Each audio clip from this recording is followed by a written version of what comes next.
குளிர்காலத்துல காய்ச்சல் வரத பார்த்திருப்போம். ஆனா முதலமைச்சர் ஸ்டாலினுக்கு தேர்தல் ஜுரம் வந்திருக்கு. திமுக ஆட்சிக்கு வந்து 28 மாதங்களாக 1000 ரூபாய் கொடுக்காம இழுத்தடிச்சிட்டு இப்போ 3 மாச தொகையோட சேர்த்து கோடை கால சிறப்பு தொகை கொடுக்கிறாராம். 2024-2025 ஆண்டுகள்ல நமக்கு கோடை காலமே வரவில்லையா முதல்வரே அப்படின்னு எதிர்க்கட்சி தலைவர் கேள்வி எழுப்பியிருக்காரு.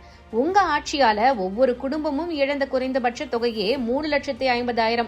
இதை விடிய ஆட்சி வீட்டு பில்லே சாட்சி என்று வீடு வீடாக சென்று அதிமுகவினர் அம்பலப்படுத்தி வருவதை கண்ட பயத்தில் இந்த அறிவிப்பா ஸ்டாலின் அவர்களே, நீங்க அனைத்து குடும்ப அட்டைக்கும் 1000 ரூபாய் வழங்கப்படும்னு வாய்க்கிழிய அளிச்ச வாக்குறுதிய 5 ஆண்டுகளாக நிறைவேற்றாமல் தகுதியானவர்களுக்கு மட்டும் உரிமை தொகை என சொல்லி 1 கோடி தமிழ் பெண்களை நிராகரித்துள்ளீர்கள். ஏன் கஜானா காலியாகி விடுமா முதல்வரே?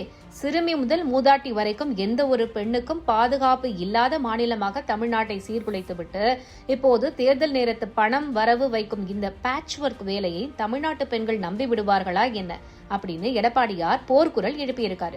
தமிழக மக்களுடைய பேராதரவுடன் இன்னும் 3 மாதங்களுக்குள் அமையவுள்ள அதிமுக ஆட்சியில் தமிழக பெண்களுக்கு குலவிளக்கு திட்டம் மூலம் அனைத்து குடும்ப தலைவிக்கும் மாதம் 2000 ரூபாய்னு நான் அளித்த வாக்குறுதியானது அதிமுக ஆட்சி அமைந்தவுடன் அமல்படுத்தப்படும்னு அதிமுக பொதுச் செயலாளர் எடப்பாடி கே. பழனிசாமி உறுதிப்படுத்தி இருக்காரு.